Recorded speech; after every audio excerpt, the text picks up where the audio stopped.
તમે કોઈને આપી ના આપો તો કાંઈ વાંધો નહીં, પણ કોકને બગાડવા માટેનું મારા ખેડૂતોની સામે પડવાનું ન કરશો. નહીંતર ન બોલવું પડે તો ક્યારેક ક્યારેક પણ મારે જવાબ આપવો પડશે.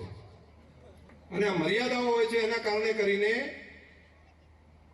ક્યારેક હું નથી કહેતો હતો કે આપણે આપણી મર્યાદામાં પેલું વાત કરીને હું બહુ પેલું કરું, પણ તોય જો વગર કારણે અમારા ખેડૂતોને, પશુપાલકોને, આ વિસ્તારની પ્રજાને, આ વિસ્તારના લોકોને એને કઈ લાભ મળતો હોય એની વચ્ચે જો હેરાનગતિ કરશો તો ચૂપ હું નહીં બેસું.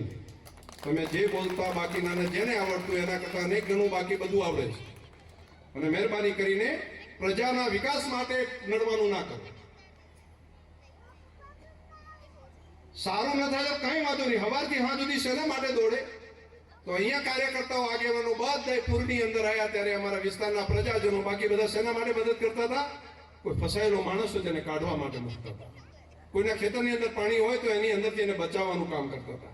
કોઈના ઘરે એને ખાવાનું ન તૈયાર થઈ ચૂક્યું હોય, રંધાઈ ના આપ્યું હોય તો એને ફૂડ પેકેટ પહોંચાડવાનું કામ કરતા હતા. આ બધા કાર્યકર્તાઓ, આગેવાનો એના માટે કામ કરતા હતા. કોઈના ખેતરની અંદર, ઘરની અંદર પાણી ભરેલું હોય તો પમ્પિંગ કરીને એને પાણી બહાર કાઢવાનું કામ કરતા હતા.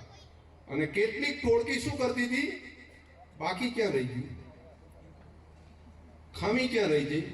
સવારથી હા સુધી આખો દાડો ફરે અને ત્યાં આટલું તો બાકી રહી ગયું છે, તો એને ચેક કરવા જવો. અને આખો દાડો સવારથી હા સુધી ફરીને અહીંયા બધા લોકો મહેનત મથામણ કરતા હોય અને ટોળકી ત્યાં જઈને એમ કે જો આ હજુ બાકી રહી ગયું છે.